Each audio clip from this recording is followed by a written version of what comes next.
This episode of Going In Raw is sponsored by Liquid IV. The heat is here and your favorite summertime treat could be giving you extraordinary hydration. With refreshing flavors like popsicle firecracker and rainbow sherbet, Liquid IV has the iconic flavors of summer when you need transformative, hydrating relief all season long. A single stick of Liquid IV delivers better hydration than water alone with 3 times the electrolytes of the leading sports drink, plus 8 vitamins and nutrients, making it the ideal companion for all your summertime activities, whether you're going to summer festivals, enjoying the outdoors, or if you're like Steve and I, playing basketball. So tear, pour, and live more with the #1 powdered hydration brand in America, and indulge in hydration this summer with Liquid IV.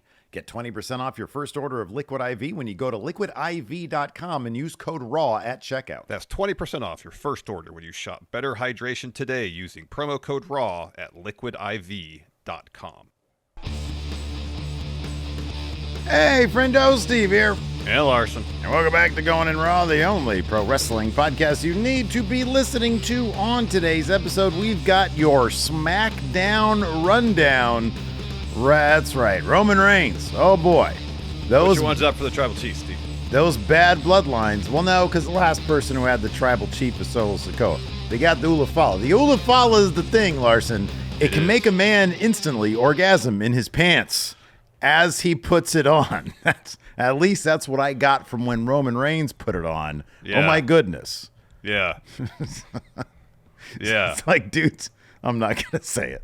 The Ulafala. Who is the Tribal Chief? This is like a new form of a championship, which kind of really was hammered home on tonight's SmackDown. And for once, thanks to Jacob Fatu, and maybe more importantly, the lack of Tonga Loa, the bad bloodline was actually able to get something accomplished tonight. They beat the shit out of Roman Reigns, gave him a Shield-esque powerbomb through the announce table, and stood tall over the OTC, over the counter. Yeah, see, the way things were going, it seemed like we were going to get a copy repeat of the last 2 weeks with Roman.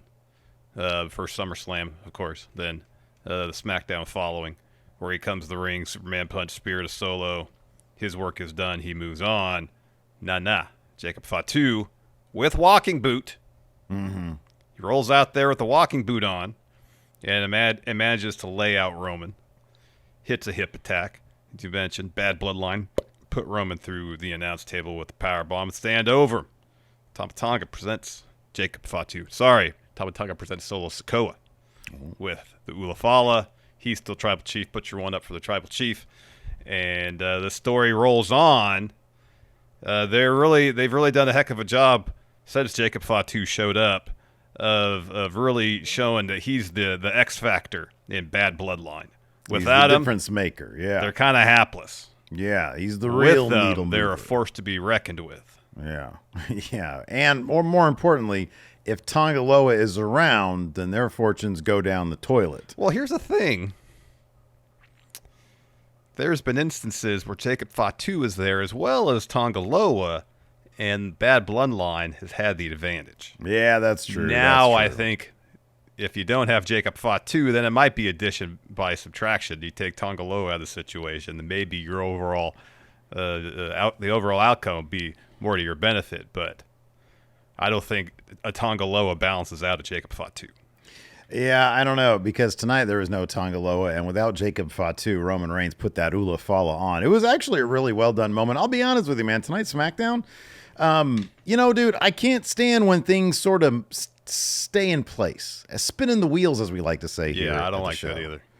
And I feel like that's sort of been SmackDown's thing as of late. And I feel like with a couple of the programs they got going on, they have, at the very least, they mixed it up a little bit. We got to see a nice dinner with Legado del Fantasma. Yeah. And that was kind of nice. We got to see, a couple of terrific matches that the crowds were really into. We got the new #1 contenders for the tag titles and the Street Profits. Awesome. Terrific match that had the crowd going big. And then also they're making something out of this Carmelo Hayes Andrade rivalry now. Carmelo Hayes has a win on Andrade. He's got 2 losses. So I think he might have been celebrating a bit too much in the ring when you're still down 1 and 2. But they're making something out of that. The crowd was really into that. So yeah, and then finally we got to see Nia Jax in her coronation, which that segment might have been a bit on the divisive side. Oh, it wasn't good. It wasn't good. Well, here's the thing. It was all right until Pretty Deadly started singing. I'll be honest, I didn't mind that until they just kept singing because it went on too long. Like, she should have put an end to that. Well, at one point, she walked behind him. I thought she was going to. Yeah, she slapped him on the butts, and they did a little dance improv out of that, which I thought was relatively cute. But yeah, it was too long. I'm cool with that cheesy shit sometimes in small amounts. But I was happy to see Mia Yim show up and start taking her out. That was awesome. That was awesome. Good. When you have segments like that go on too long, the singing part in particular. Mm-hmm. You mentioned the segments rolling on the TV when your wife walks in and then she sees it and it's like, what is this? What are you watching? It's the worst. Yeah. And you get that embarrassment. You know what I mean? You get that embarrassment. It's already embarrassing being a wrestling fan in the first one. Oh, come on. That's not what it's not anywhere near what it used to be. Come on. I'm joking. It's when like if my wife rolled in here when that was going on, she'd say to me, "What are you watching?" Yeah. It's like, well, this is the WWE. This is Smackdown. This is what I'm watching. This is the WWE. Yeah. She knows what I'm watching. But the idea is like, what is this? This is what you spend your time talking about? It'd be the same thing with Lacey. She'd be like, what are they doing? And honestly, it's not like you're a piece of shit for watching this. It's it's directed at WWE. Like, what are they even doing right now? Exactly. And I always just say it's cringy shit. Yeah. Mm-hmm. Yeah, for sure. Yeah.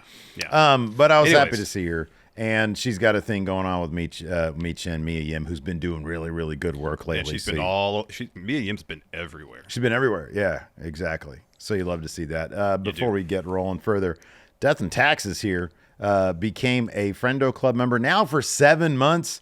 Says subbing early for the soon-to-be Tribal Chief Tongaloa. Put your ones up for Tribal Chief, Steve. For the OTC. Mine is specifically for the over-the-counter. You see, I just say the Tribal Chief. I'm not specific about... I know. It means you mean Solo Sikoa. No, it just means He whatever. is the Tribal Chief right now. How about put your ones up for a Tribal Chief? I'll put my ones up for Maggie. She get a $5 super chat. Says, are you a friendo or a friend don't? Hit the like button and find out. Thank you, Maggie. Maggie is our champion. And then Mr. Dope with my picture as his YouTube avatar here, gifted a membership to the community. Thank you, Mr. Dope. Thank you, Mr. Dope. Thank you so much. And then much. Carson Gillis here, the super chat says, Larson hates Cody more than I hate Rock. Wow. I like sarcastic Cody. I've made that perfectly clear. I really enjoy sarcastic Cody. Melodramatic Cody ain't my thing. CM Punk. I don't hate CM Punk at all.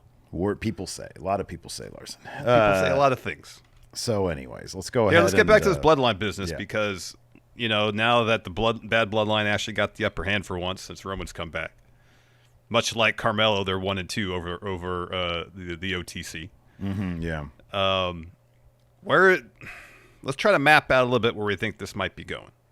Yeah. Because we got Bash at Berlin coming up in 15 days by my calculations. I'd be kind of somewhat surprised if Roman has a match because you already got the 2 title matches. Gunther's going to main event. So next after that is Bad Blood. Could do Roman solo at Bad Blood. That's a distinct possibility. And I guess the question is, we both assume, put your L's up for the final boss, The Rock is behind all this with Solo. Yeah, I feel like that's probably when the is case. he coming back? Is it going to be the Rumble? Is it going to be the Saudi show early November? Is it going to be Survivor Series? At some point, he's got to come back and start the ball rolling on the next phase of the story heading into WrestleMania. Survivor Series, to me, makes some modicum of sense. Did he debut at Survivor Series? Yeah, I believe he did in 96. 96, all right. So, I think, 95. I think it was whatever, 96. Yeah, whatever that is. It wasn't 94, otherwise it'd be the 30-year anniversary or whatever. But in any event, I feel like you need... I think you do it this way. I don't know, like Bad Blood, you could make it kind of Bloodline themed to a degree because of the name of the pay-per-view. You could do something like that where you do have could be Roman versus Jacob, could be Roman versus Solo, could be Roman versus Tongaloa for all I know. I don't know. I don't know if he's going to go through each member first. Even if he does, he's not having a singles match with Tongaloa on pay-per-view, Steve. You don't want to see this on pay-per-view, on a premium live event? I believe I am but a small fraction of the wrestling audience who would actually really enjoy seeing that. You don't think Tongaloa would main event a premium live event? That'd be crazy. It'd be pretty wild. That'd be wild. Pretty wild. So yeah, there's a number of things he could do at Bad Bloodline, but I feel, dude, I don't think it's gonna be till the Rumble, to be honest with you.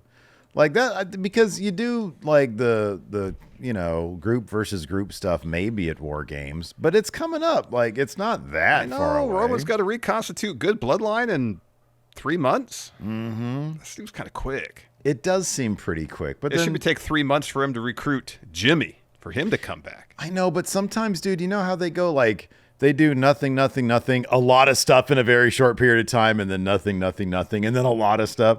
Yeah. So it could be that like Jimmy comes back at Bad Blood and Roman's up against it. That's his only guy. We need to recruit people. Who are the tag champions over on Raw at that point? Probably Sami Zayn and Jey Uso. So let's recruit them and we go on to War Games.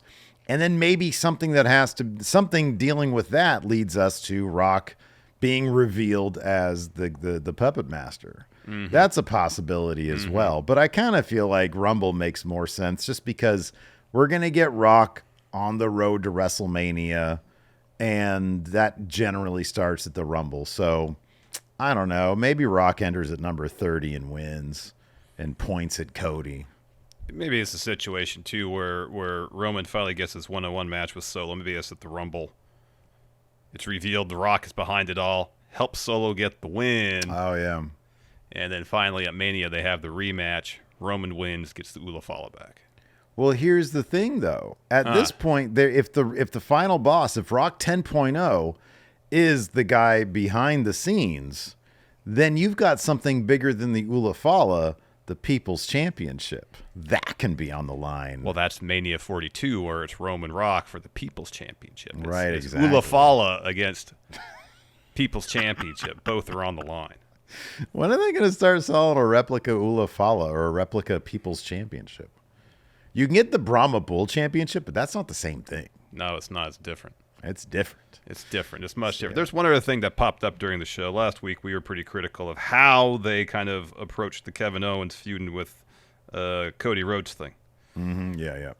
And tonight, we saw some hints that prize fighter Kevin Owens may be returning soon. And by that, I mean he hit a stunner, didn't win with the stunner. He hit the pop-up powerbomb to get the win. He opted to do that. He had him down on the stunner, yeah. Yeah, he could have pinned with the stunner. Instead, picked up Grayson Waller, hit him with the pop-up powerbomb. It's pretty clear that's probably the direction they're heading. I don't know if it's going to be a situation where Kevin Owens finally goes full prize fighter before Bash at Berlin. That's 2 weeks away, so maybe not. Maybe after the loss at Bash at Berlin, it unlocks the thirst, the hunger he has for championship gold. Mm-hmm. After he's like, no, I don't deserve it. I don't deserve the shot. I have a losing record. Grayson Waller, I probably lost to you, which is all you were saying tonight. Somewhat tongue-in-cheek. And then he's there. He's like on the precipice of winning. Can't bring himself to finally do what needed, like prize fighter would have done to win the title. Mm-hmm. And he loses. And he's like, gosh darn it. I like having titles. It's crazy. I had that Universal title or world title in like 7 years or something like that. It's been a long time. Yeah. It's crazy it's been that long. For someone as accomplished as Kevin Owens hasn't had that world title in such a long time. Mm-hmm. And so something reawakens within him. Full-on prize fighter after Bash at Berlin. And then we probably get Kevin Owens at Bad Blood again. This time, full prize fighter heel Kevin Owens taking on Cody. I mean, Kevin Owens is probably still lose because Cody's got to face Randall Keith Orton at some point for that title. You know they should do? They should replicate Kevin Owens' first match against Sami Zayn in ref NXT. Stoppage? Yeah. Yeah, but like the belt can't change hands on a ref stoppage. Yeah. That'd be the stupidest thing in the world. But it would be kind of cool if you really want to show that he's the prize fighter, then have him just power bomb the living shit out of it. Because wasn't it like power bomb? Yeah, he powerbombed Sami Zayn like 5 or 6 times. It was a ton of times. Yeah. You could do something. I mean, maybe on the go home, you can do that where he just keeps on power bombing the shit out of him. That could be. I mean, they did the thing tonight where Cody shows up, helps him out. He's got a chair. Owens has a chair. Owens is behind him, but he didn't even hint that he was. Well, there was the anything. thing where he held the chair, not quite like this, ready to. No, hit, he was down. holding the chair. He was holding the chair, and he looked at Cody, and then he put it down. It was enough of a beat there. It was like, oh, maybe he's considering it. It was obviously it's in our heads because we think that the guy is going to go heel, but. I'll put it this way. There was no obvious tell. No. It could have been him that's how he held the chair. And guess what? Cody was in front of him. Of course, he's going to look at him. That being said, Kevin Owens is also a super savvy guy. If it's subtlety that he's going for, then absolutely there's something to take from that. I mean, he's one of the wrestlers who most in tune with detail in his work. Yeah. And so I'd not be surprised if just a little beat. That little beat he took there while holding the chair looking at Cody was a little clue to us. I thought about it. Yeah. Thought about it, but didn't do it yet. Yeah. Reaches behind. He starts taking out a knife. Oh, no, put that back. Nope. Not going to use my Will knife not today. be using a shiv on Cody Rhodes. Nope, not my homemade shank today. Anyways, you want to pay some bills? Let's pay some bills, Steve. All right. Let's take a break. Get a word from our sponsor, Liquid IV. The summer heat is here, Steve, and with it comes some beloved summer treats. I'm talking about snow cones. Yeah. Delicious. Yeah. Popsicles. Summer staple. Delicious. Personal favorite of mine, marble cake with frozen whipped topping. Oh, delicious. It's not really a summer delight, though, is it? Hey, it was in the Larson household. All right? Okay. But what if your favorite summer treat could also turn your ordinary water into extraordinary hydration? Well, Larson, Liquid IV has refreshing flavors like rainbow sherbet and popsicle firecracker that bring the tastes of summer as well as transformative hydration to help you beat the heat. You know, we were out playing basketball today. It was pretty warm out there. I wasn't playing so great. And I thought, you know what? It would make me feel better emotionally? A giant slab of marble cake with frozen whipped topping. One of my favorite summer treats. Yes, it'd be delicious. Yes, it would help me emotionally. But is it going to help me or anybody from getting dehydrated out there playing basketball? No. You know what's going to keep me hydrated out there playing basketball? Liquid IV. Yeah, I knew you were going to say that. Liquid IV is essential. It powers us through our 2-hour one-on-one sessions in this Northern California heat, and it's also the ideal companion for all your summertime activities, whether you're traveling, enjoying the outdoors, going to summer festivals, or just looking to recover from a night out. Yeah, powered by Live Hydroscience, an optimized ratio of electrolytes, essential vitamins, and clinically tested nutrients. One stick of Liquid IV hydrates better than water alone and offers 3 times the electrolytes of the leading sports drink. Liquid IV is also vegan, gluten-free, dairy-free, soy-free, and always non-GMO. So tear, pour, and live more with the #1 powdered hydration brand in America. Indulge in hydration this summer with Liquid IV. Get 20% off your first order of Liquid IV when you go to liquidiv.com and use code RAW at checkout. That's 20% off your first order when you shop Better Hydration today using promo code RAW at liquidiv.com. It kicked off with a recap from last week, and then we see Solo and Tama Tonga arrive at the arena. One thing I didn't notice is, did they mention why Tonga Loa wasn't there? They said last week Roman took him out during the beatdown. Okay. They mentioned that towards the end, or some point during the show. They okay. mentioned that it was Roman that was responsible for Tonga Loa, for depriving the audience of Tonga Loa tonight. Okay, that makes sense. It kicked off with the Nia Jax Championship celebration. Tiffany Stratton and Pretty Deadly are already in the ring. It's all decked out and basically stuff that you'd think Tiffany Stratton's championship celebration would be decked out. Oh, it's in. 1,000% whatever Tiffany would have for her celebration. Absolutely. Right, exactly. It's all pink, unicorn balloons, stuff like that. Tiffany gives an introduction to Nia. She comes down. Man, she's got one of those sedan chairs, bunch of local indie jobbers bringing her to the ring. Well, She looks. they're She in was all Orlando. white. They're with probably the crown. PC recruits. That could be. That could very well be. I didn't recognize any of them. I didn't either. But when Braun then Breaker I don't was a recognize security guard, I I didn't don't recognize them either. recognize when there's three blondes on the TV. I don't recognize them either. So yeah, I don't know. All right. So, Tiffany introduces Nia. Nia comes down. She's in the sedan chair. She's got the Queen of the Ring crown on. She gets in the ring. Tiffany puts a sash on her and presents her with the women's title. Hands her a mic. And Nia says, "Oh, Tiffy, you shouldn't have." And Tiffany says, "Oh, I should have. This is your moment. After everything you've done for me, I wanted to give back. Isn't it perfect?" And Nia kind of goes, yeah. And Tiffany says, "I want everything to pop. Do you like it?" And Nia says, "I really appreciate you, but this isn't really my style. My style is more destruction. And I proved that at SummerSlam when I destroyed Bayley, and I proved that I'm a woman of my word because I said I was going to win the title, and I did. Now, not only am I your Queen of the Ring, I'm your new WWE Women's Champion, and everyone in that locker room better bow down to me. What better way to start than with you, Tiffy?" And Tiffy's like, "What, me?" And Nia says, "Yes, I want you to bow down." And Tiffy asks, "At this moment, currently, now?" Nia says, "Affirmative, yes." So Tiffany says, "Absolutely. Well, that's why I brought Pretty Deadly out here. They're going to sing a song, and then we'll all bow." And then Kit introduces their song. It's from their musical. It's called Ode to the Queen. So they start singing, they start dancing, and it goes on and on and on. It's like they barely rehearsed it, too, because they were not singing in sync at all. Who's the brown-haired one? That is Kit Wilson.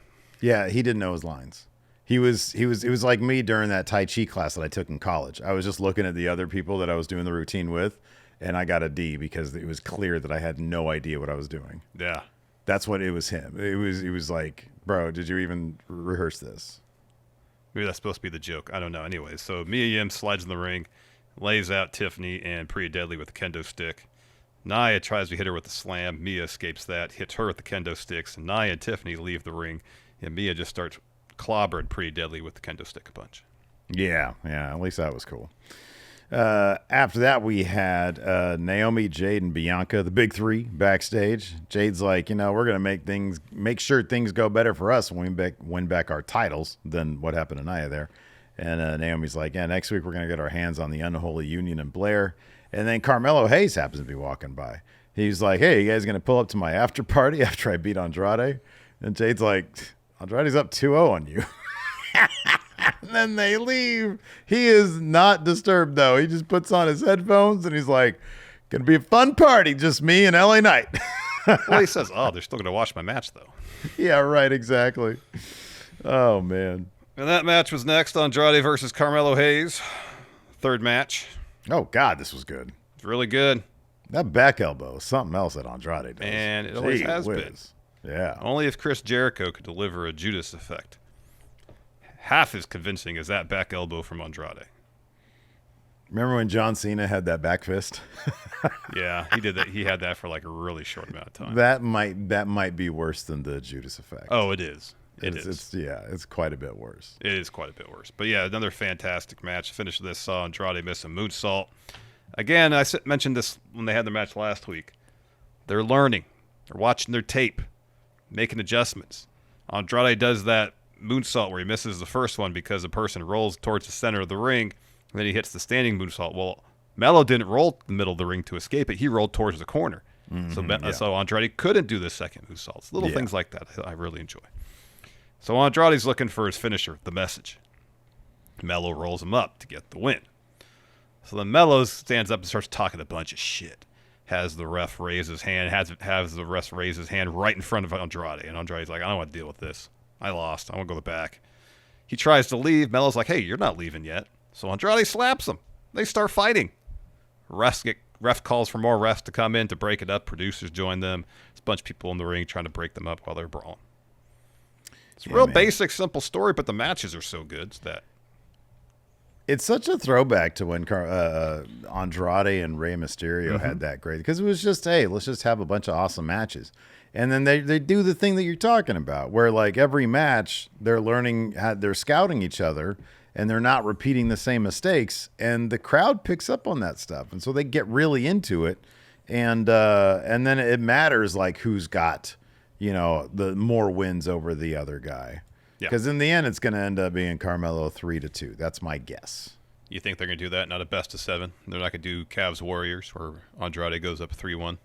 Oh, maybe. Yeah, that's a possibility. Look, I'd be into that because the more the better as far as I'm concerned with these two. Yeah. Yeah, I'm cool with that. Agreed. After that, Solo's sitting in the Bloodline locker room and he's just staring at his thumb. It's all taped up because this is his thumb he uses for the spike. He's just looking at it. And so Tama Tonga comes in and presents him with the Ulafala. And Tama says, when Roman gets in the ring, I'm going to rip him apart. Solo says, I appreciate that, but I'm the tribal chief now. Roman takes this for me. He becomes tribal chief again, and you will acknowledge him. And I'll acknowledge him too. That's if he takes it from me. Hold on. And so Tama leaves, and then Solo starts to staring at the Ulafala. I have a question. Yes, Steve. Sure. So while the brief period of time tonight that Roman Reigns had the Ulafala they should have stopped what they were doing. Didn't no they more have to attacking. acknowledge him? And put the ones up. Yeah. Fair question. Like, at what point do you have to acknowledge a person? Like, I'm just going to bottom line this. The Ulafala is a scramble championship, Larson. That's what this is. So the question is, how long does someone have to have the Ulafala around their neck for them to be the possessor of the Ulafala and no more fighting can happen for it? Let's be honest. This thing is just the 24/7 title. That's what it is. Wow. Yeah. Yeah. It's slightly more important, but that's what it is. Dare say it's quite a bit more important. Well, we'll see. I haven't seen anybody with that 24/7 title main event of WrestleMania. Oh, they had to retire that because his legacy was too strong. Too vast. If I recall correctly. Too vast, too strong. Maggie says maybe the elders have to acknowledge it, like the Wild Tom Owens did for Roman. That could be, That could be. Maybe like the elders of TKO. Ari Emanuel. Uh-huh. That other guy. Yeah. Maybe Nick Khan. Yeah, maybe Nick Khan. Yeah, I don't know. You think Paul Levesque has to acknowledge or has to, approve it? Well, I just want to know how long does someone have to be in possession of the Ulafala before they are in possession of Ulafala, and therefore, like, the scramble match ends. Yeah, man, it's a good. I don't know. That's the question I want answered more than Well, anything. again, it's like the 24/7 title; it never ends. But then Solo keeps on saying, Roman, if you want this, come and get it from me. But by the logic you're using, there at no point will Roman ever be in possession of it because Solo will keep on trying to get it off him. You got that right. That's how it's going to go down. That's maddening. Yeah, man. The Italian tribal chief, Giovanni Vinci, had another video package, though. He's great. He had a fancy car, a real pretty lady. I mean, it hit all the same beats as the last one, more or less. This time there was no thrill-seeking sports, though. I don't think he was skiing. I didn't notice Alps. any skiing in the Alps. No, It was more just like fine dining experiences. it was also the match flow. What was it? It was Yeah. You're right. It was the was. match flow. It was. Why? There was no Giovanni. match. I mean, it showed a bunch of clips of matches. Half the time, the match flow does not recap matches, though. It's storyline recaps. Why do they call it match flow then? I mean, maybe it's a wrestling term backstage. How is the match flow? I don't know. Oh, yeah, there you go. That's insider stuff right People there. are trying to be punny, When do you think this guy is going to debut or return? I should say. Sorry. I mean, it can't happen soon. It cannot happen soon enough, as far as I'm concerned. Right now, if you I want had the freeze frames. after the Giovanni Vinci video package, we had Naomi versus Blair Davenport with Roxanne Perez sitting ringside because they were in Orlando. So we got they had cornucopia of NXT superstars. Three, if memory serves. 3. Yeah. 3. It's 3. Naomi did not get the win here, somewhat surprisingly, but I guess they're trying to establish Blair on the main roster. She gets the win. Naomi hits a sliding kick, follows the drop kick in the corner. She's looking for the split-legged moonsault instead. Blair trips her up and puts her in the tree of woe, hits a stomp and follows with the double ripcord knee, the Kamagoye, Kota Ibushi's finisher, to get the win. Yeah. Yeah. After that, we have Waller warming up backstage with Theory. Waller's like, dude, why'd you put me in this match with Kevin Owens? And he's like, dude, this is a huge opportunity. Got your back. And they say, yeah, no, that's right. Why does Kevin Owens even have a title shot? If I beat him, Cody's going to have to give someone else a title shot like me. And then Kevin Owens steps out. Waller's just talking shit. And Austin Theory's like trying to be like, dude, stop talking shit. And he doesn't understand. And so Kevin Owens starts very like over the top sarcastically being like, oh, no, you're right. I don't deserve this match. I'm a loser. I might have even lost to you over the last couple of years. You're right. What did you call me? An easy dub? I'm old. I don't know what that means, but I think it means a win. It's going to be an easy win for you. Let's go prove it. I'm such an idiot. Who turns down a title match? And then he chops both of them, and Austin Theory almost laughs. Yeah. It was pretty funny. Yep. After that, we get a memorial video package for Afa Anoa'i, brother Sika. One half of the Hall of Fame tag team Wild Samoans passed away. Yep. WB does a really good job with these memorial video packages, honoring the legacy here of Afa. I had forgotten that he had a hand in trading one Dave Batista. Yeah, I didn't know that either. So, there you go. Pretty Then cool. we had Kevin Owens taking on Grayson Waller. Here we got Ethan Page sitting ringside with his NXT title. Ego. God, that song's so bad. Oh, I like that song. I like that song, and I like the DIY song. The vocals are out of tune for the Ego song. Ego. Yeah, it's good. No. Not into it. Not my favorite. Anyways, Kevin Owens gets the win here. We talked about this a little bit at the start of the show. He's looking for a stunner. Instead, Waller counters with the roll-up. KO kicks out there. Waller hits him with a punch. He's looking for that rolling flatliner that he uses as finish now. Doesn't do the rolling stunner anymore. Well, there's a reason for that. Yeah, it's not a very smooth. You gotta find yourself on the outside of the ring in order for it to make sense. Well, this is no better. He's still the same situation. It's just a flatliner he hits instead of a stunner. Oh, yeah. Yeah. So the part that doesn't make sense still exists. Oh, yeah, I see what you're saying. Yeah. Yeah, I don't know, man. Maybe Kevin Owens already does it, so he's like, I shouldn't do that anymore. Yeah, could be. Anyways, Owens counters that with a stunner. Instead of covering Waller, he picks him up, hits him with pop-up powerbomb to get the win. And so he throws Waller out of the ring. And he's looking for a powerbomb on the apron. Another clue we're getting the prize fighter back. So Theory, though, makes the save and lets Waller shove Kevin Owens to the ring post. Theory and Waller circle Kevin Owens. They got chairs now. They're in the ring. Cody comes to make the save. Cody and Kevin Owens get the chairs. Hit Waller and Theory with them. Clear the ring. And again, we talked about this earlier. Cody turns his back on Owens, and Owens just kind of gives Cody a little look and puts the chair down. Then they had that bit with the title. Kevin Owens picks it up while Cody's reaching for it. It's kind of slow to hand it over to Cody. So Cody doesn't quite know how to take it. But it's No, like, he doesn't. dude, he's going to be your, that's your opponent right there. Why are you saving him? I mean, I get it, kind of. He's his friend. Friends first, opponent second. I guess so. I mean, yeah, I guess. I don't know. The whole thing is weird anyways. It is. Anyways, next we have Solo. Been staring at this Ula Follow for like 10, 15 minutes. Just staring at this thing. Yeah. The whole time Tama Tonga left, he's probably in catering. Maybe there's some really small writing on the Ula Follow that he's trying to figure out what it is.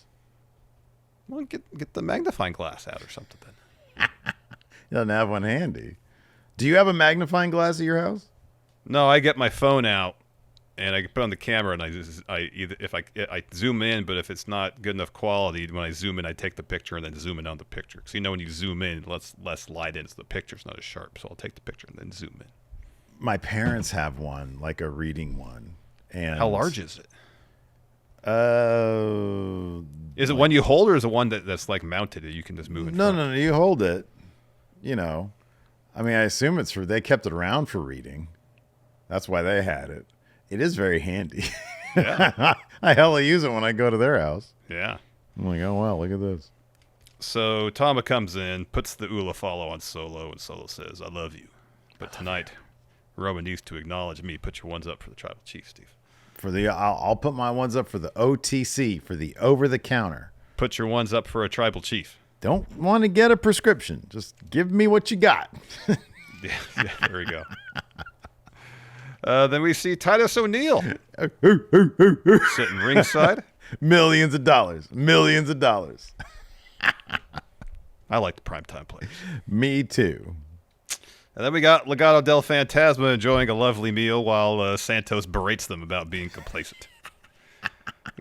They had a bottle of wine. They all That's had like wine. a new level of hater, right? Like, hey, I'm going to treat you to a lovely meal so I could run you down. Matt, you're cutting your steak. Yeah. He starts berating. You're like, Suddenly, the steak tastes a lot worse. you're just trying to eat, but he keeps on talking. The steak kind of sucks now. Yeah, no. No, I mean, you're going to berate me. I'm just going to eat through it, man. That's what I'm saying. Yeah, I'm going I to ain't eat waiting. through it.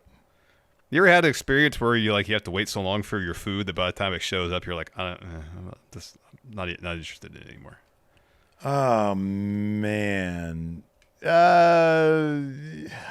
Probably. It's one of those things. You're at a restaurant and like it takes forever and you're just annoyed by the experience. And it's like theoretically you should just be really hungry and you should like love the meal, but you feel like you've been like, so disrespected. Mm-hmm. Yeah, no, I feel that. Yeah. So Santos saying, we've gotten complacent. Don't allow them to make you forget who you are. We're Legado del Fantasma. That's just not a name. That's a legacy. You won't have it diminished. Next week, we'll take the U.S. title from L.A. Knight. They've forgotten the taste of fear. Let's remind them. You know what needs to be done. Let's focus. Take that title. Take that pizza trash back to the trailer park where he came from with everybody saying Escobar. See. Does that have the same kind of ring as L.A. Knight? Yeah. We had that conversation last week when he first did. Really? Yeah. What do we agree on? No. It's a good attempt. At least like the syllables, work out the same way. Escobar. See? I mean, it's not there's no stretch involved. It's not a stretch to do it. Stretch. So, what do you think about these LA Knight promos? not his finest hour. This one in particular. Let me talk at you. My God, that looked like a fun dinner to be at. The thing is, that was actually, from his perspective, true. Who doesn't love a free meal? Yeah. I wish WWE would have given me extra $50 to go to that meal. Yeah. Yeah. So he's like, Santos telling his goon squad not to forget. Goon squad. There it is. Not to forget who they are and all he's doing trying to be like me. Next week, there's a good chance you forget where you are when I hit you with the BFT. I know I won't forget where we are, the nation's capital meeting the nation's champ. With this title, I'm not really to worry about some cross-eyed half-wit calling me trash. This week, next week, any week, this trash will put you on your ass. Still your U.S. champion with everybody saying L.A. Knight. Yeah, I think that I think he still overthinks this stuff. It's like, Paul Levesque is like, go out there for like a solid 3 minutes. He's like, oh, that's 2 minutes longer than I'm used to. I know, exactly. He just needs to get that dummy button back. Yeah. Get some double stick tape, put it right on that U.S. title. Mm-hmm, yeah. That's what you got to do. So we see Mia Yim walking out of Nick Aldis's office. Chelsea and Piper step up. And Chelsea thanks Mia for stopping Nia's celebration. Said, I tried to stop Tiffany from planning this thing, but she didn't listen. And Piper says, because she doesn't care about Nia. Mm-hmm, and Chelsea says, well, we almost went out there and put an end to the celebration just like you did. And Mia says, well, I did it, and I got a title shot. Chelsea's upset. They storm into Aldis's office, and then Nia rushes in and just like shoves Mia into the office door. Nick Aldis comes out and says, hey, stop this nonsense. Stop it. Yeah, it was very Principal Aldis because then Nia was like, are you kidding me? She's the one who that's ridiculous. And she goes in there like a real champion would just be like, fuck you, I'm leaving. And stop. But she goes into the office. Yeah. Then we get Street Profits versus DIY. We are. Trick Williams sitting ringside here. He's like, yeah, his little lower third said, Trick Williams used to be the main character of NXT until Joe Hendry came up. Now Joe Hendry is main character. Fantastic match. Man, this match was so good. This was awesome. The crowd was super into it. And this was great. This was really awesome stuff. There were so many great false finishes to this match. There was. And really it was a awesome. hell of a showing for Angelo Dawkins in particular. Dude, a lot of that super kick he took while he was upside down. They replayed him. He was like, oh, right in the face. I know. Yeah, that was good. In commentary, especially Wade was quick to point out that it was a hell of a showing for Angelo Dawkins. So, gosh, where to even start? So DIY setting up for meet in the middle. Dawkins pulls Gargano out of the ring. Profits hit their finisher, but then Gargano breaks that pin up with a super kick to Dawkins. So Dawkins and Ciampa are in. They're trading strikes. Gargano tags in, hits Dawkins with an enziguri. DIY hit the fairy tale ending super kick combo, and that's what they showed the replay on Dawkins. And Dawkins kicks out of that. Yeah. So then Ford pulls Ciampa off the apron. Gargano hits Ford with a suicide dive. He's looking for the slingshot spear on Dawkins, but Dawkins counters with the silence, like a draping version of the silencer. It was awesome. Yeah, it was so seamless too. It was so well really done. good. So then the Street Profits follow with a super blockbuster to get the win. Yeah. So we'll be taking on the Bloodline next week for those tag titles. Yeah. I mean, they're gonna lose, but I mean that's cool. Yeah, most likely. I'm kind of curious, like, what this situation's gonna be. Like, is Solo and Tama Tonga gonna defend those things? Is Jacob Fatu?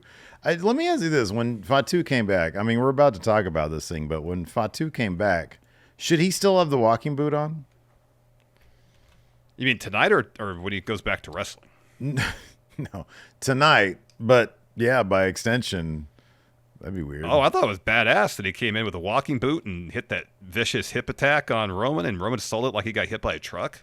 He did. The visual of the walking boot, it's not the same as like a cool cast on the arm. That looks cool. Walking boot looks kind of goofy. I know, but like the whole idea of the walking boot is that you could still like walk in it, whereas a cast you can't. Well, I'm saying it's like an unless arm you got cast. one of those things they put in the bottom of the cast with like the giant sole that's curved.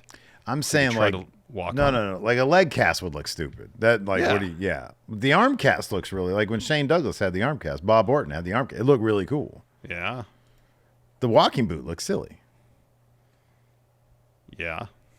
Okay. No, I mean, I mean, the idea that he's so tough that he just goes in there and destroys everybody with just a walking boot on. I think the idea is that he's just a badass dude. He's just double tough. He's just double tough. That he shouldn't be there. He's like not cleared to be there. Yeah, but he he's does it like, anyways because he's I don't tough. care.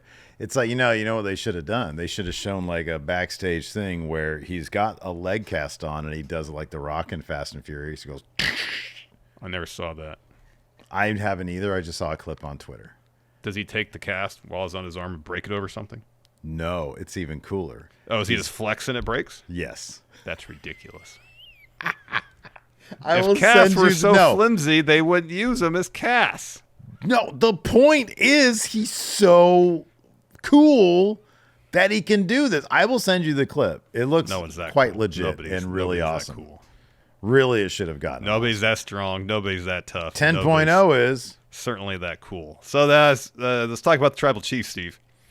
So Solo and Tama Tonga come to the ring. SmackDown goes to commercial. We come back from commercial, and Solo and Tama Tonga are standing in the ring. And Solo says, "Orlando, acknowledge me." Of course, they don't. Mm-hmm. So he says, "You don't want to acknowledge me? Fine. I know one man who needs to acknowledge me. Roman Reigns. You call yourself the Tribal Chief or OTC, whatever that is. If you want this Ula Fala back, then bring your ass out here and come and take it from me." So Roman's music hits. He makes his entrance. He gets in the ring and steps up to Solo. So Solo takes off the Ula Fala, hands it to Tama Tonga. And then Solo tells Tama, "Go stand in the corner." He throws a punch at Roman, so they're fighting. They're trading shots. Roman drops Solo with the clothesline. Tama Tonga then attacks Roman. Roman hits him with a rock bottom, throws him out of the ring. Clears off the announce table, the powerbomb through it, but Solo blasts Roman from behind. Solo puts Roman back in the ring, calls for the spike. Roman ducks that, hits a Superman punch, sets up for a spear, hits it. He looks at that Ula Fala. Oh, yeah. It's kind of like half covered by Tama Tonga's tag title. He walks towards it. He pushes aside the tag title, picks it up. It treats that like Suzuki treated the NWA tag title. Yeah, he just shoved it aside. So he picks it up, holds it above his head. Yeah. Looks at it and then slowly puts it on. It's the most sexual thing I've ever seen in wrestling. So he puts it on. And then Jacob Fatu in walking boot hits him with a super kick. Yeah. Throws him in the ring post, hits him with a hip attack. Hell of a sell by Roman, that hip attack, too. It's like he just got ran over by a bus. Oh, yeah, no, he sold it. It was awesome. So Solo tells Jacob, bring Roman to the table. He does so. Bad Bloodline puts Roman through the announce table with the Shield triple team powerbomb. Put Roman back in the ring. Tama Tonga picks up the Ula Fala. puts it on Solo. Bad Bloodline stand over Roman. They raise their ones. They raise the ones, yeah. Acknowledge your tribal chief, Steve. I mean, again, dude, you know, I acknowledge individuals, not just like concepts. So, you know, I'll acknowledge Roman Reigns because he's the optic. But I'm not just going to throw my ones up willy-nilly, is my point. I think it's a sound one, to be honest with you. Why is it I can't find this scene anywhere? I'm very sad about this. It's nice that it's not going your way, Steve. I don't have to tell you. You know, it is what it is. It is what it is. You want to answer some questions? Sure. See if Let's anybody do it. left. Because, you know, when a video goes private, like it takes all the questions that you post up with them. There's a few here on Patreon. So I've got 3 on YouTube. I have 4 on Patreon. We'll start with Nate Cruz asked, what would you hide in a Money in the Bank briefcase?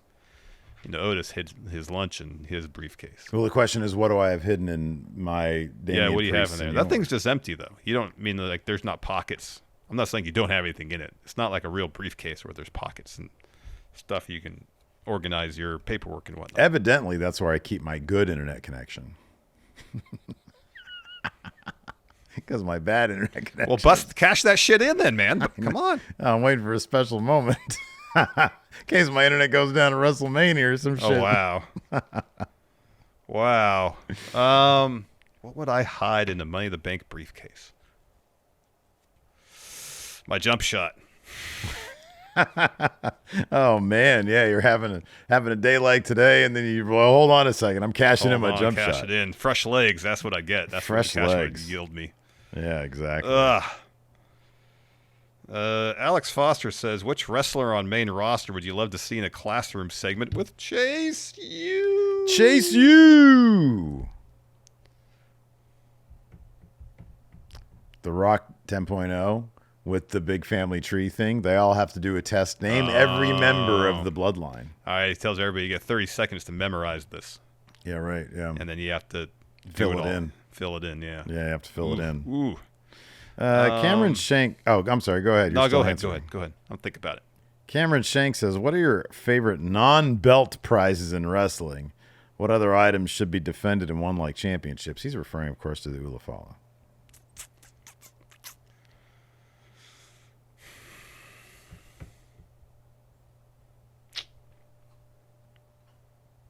I mean, all the things I could think of are just like, they're championships, but they're just not in title belt form, you know? Well, there's Dominic, of course. You know, custody of child was on the line. Yeah. They didn't go ahead and defend Dominic, though. They didn't put him on the line after Ray won him. No. Like my mind's just saying Heritage Cup and boring. the two-piece shield that Progress had. Right, yeah. For the tag titles, you know?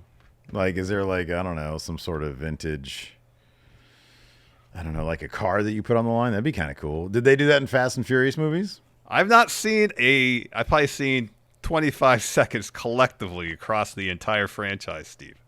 Oh. The remnants of the Rock's cast. Yeah, I'm trying to find that scene. Maybe I made it up in my head. It's a Mandela effect thing. It might not even be Fast and Furious. I thought it was from the amount of ridiculous the scene was. One of his other movies. Yeah, it makes sense in the Fast and Furious franchise. They do all sorts of ridiculous stuff. They went to space one time. Yeah, they went to space, didn't they? What was the reason for that? Wait, do combustion engines even work in space? There's no oxygen. Did they have like a race on the moon or something? That wouldn't make any sense because the engine wouldn't work. Well, none of the movies make any sense. No, I know, but come on, there's a line there you got to draw. Is there though? It's Hollywood. I feel like there is. It's magic. Jimmy O'Rizzle says, outside of Roman Reigns or Surfer Sandman, who are you most hyped to see Jacob Fatu matched up against? Surfer Sandman, really? That's what he says right here. Outside of Roman and Surfer Sandman. Give me Jacob Fatu. They've probably wrestled before, but give me Jacob versus Gunther. Oh yeah, that's a good one. I was gonna say Johnny Hotbody. That's good. There you go. Why didn't I think of Johnny Hotbody? That's always your go-to when it comes to ECW, old ECW. Old ECW. Sebastian Garcia here says, which custom Money in the Bank briefcase would you be most comfortable carrying with you 24/7? Oh, Damian Sandow. Yeah. The leather-bound briefcase? That looks sharp. Yeah, it's a real attaché case. It is really, a real attaché case. You're dealing with real class there. Yeah, that's a good one. David Matushik, with Matt Hardy having a friendly visit to WWE recently, what are the chances he and Jeff are making a return? Hopefully low. If they make a return, hopefully it's for like a Hall of Fame induction. Yeah, right. Yeah, that's like, they're definitely going to do that. Yeah. But in terms of a wrestling return. No. Like Matt Hardy can't really, like, it just, you see him move and it's just not. I know. It's kind of unsettling. I think now, like, the culture of the WWE, they'd probably be happier now, but I don't know. Like, Jeff Hardy seems to be the kind of guy who's has no desire to alter his style to accommodate his age now. I know. Because he's like our age. And he's got a lot of mileage on him. Yeah, he's like our age plus, like, 20 years of, 30 years of crazy bumps. Yeah. Gregory Fiella says, after Carmelo getting burned by the women's division, which person would you least want to get roasted by in wrestling? Who would I least want to get roasted by in the wrestling? In the wrestling world, yes. Who's going to give you cry face, Steve? Probably Paul Heyman. Yeah. Like old school Paul Heyman, where he's like cursing a lot. Yeah. That'd be bad. But then I would just come back with like, don't you owe Rob Van Dam a lot of money? See, it's got to be somebody you don't have anything on them. Exactly. So not Paul Heyman. Could CM Punk Prime Phil give you cry face? Oh, I don't. Okay, so if this was 2010 or 2011, maybe. I'm saying. These days, probably not. No, he didn't seem to really care about giving anybody cry face these days. No. What about John Cena?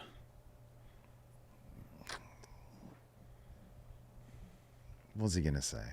Yeah. I'd be like, yeah, okay. I'm not here to prove myself, John Cena. Yeah.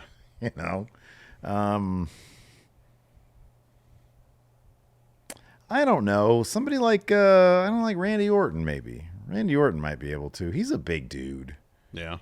He'd probably talk some shit. You see, like he said, "Fuck LeBron" the other day when him and Cody were talking. I didn't see the context of that. I didn't see the follow up. It's just Cody referred to LeBron as like one of the goats, and Randy said, "Fuck LeBron," and Cody was like, "Okay," as he was pouring some Wheatley.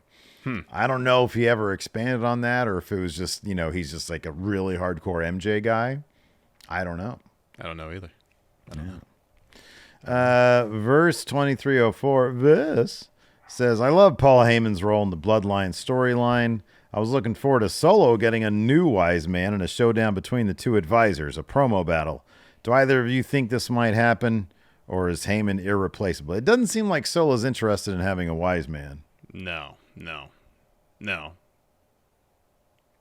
Now, Paul's got to return at some point with Roman, you'd think. Mm-hmm, maybe when Roman starts getting the band back together. Yeah, that could be, Yeah, he's definitely going to return. But like Solo, I don't think he's going to get his own. No, he doesn't seem to care to take advice from anybody. Yeah. It'd be kind of cool if you got like Mirror Universe Paul Heyman. It was just Paul Heyman with a goatee. Yeah. That'd be cool. It's like, oh, Paul shit. Grew the ponytail back out. I would acknowledge Solo if he used Rawgate technology to get a Mirror Universe Paul Heyman. All right. Yeah, because I don't think anybody's done that before. I don't believe that's ever occurred either, no. Yeah. McGowan says, does Kevin Owens turn heel, or do we just continue to get hints at such? I feel like he's got to reach a breaking point. Maybe it's not like, I'm a heel again. It's just he becomes like not as chill and he's just more violent. Yeah. I mean, he needs to bring that out for the Cody match because they're going to try to match this thing, They're going to try to make if he does it for the Cody match, it's going to be hella tepid. Mm-hmm. Yeah, right, yeah. And that's not interesting. Yeah, exactly. Anyways, that's all the questions I have here. Same. All right. Well, that's going to do it for the live crowd. Apologies for the snafus today. I don't control internet around here. It just pumps into my house, and sometimes good and sometimes not good. You pay your bill, and hopefully it works. I'm up to date. Yeah, it's on auto pay.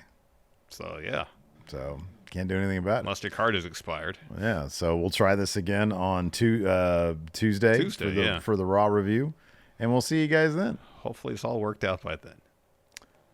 It's funny because now it is working because you and I have been fine. Yeah, I know. It always happens this way. I know. It always happens that way. Anyways, we'll see you guys around. Goodbye.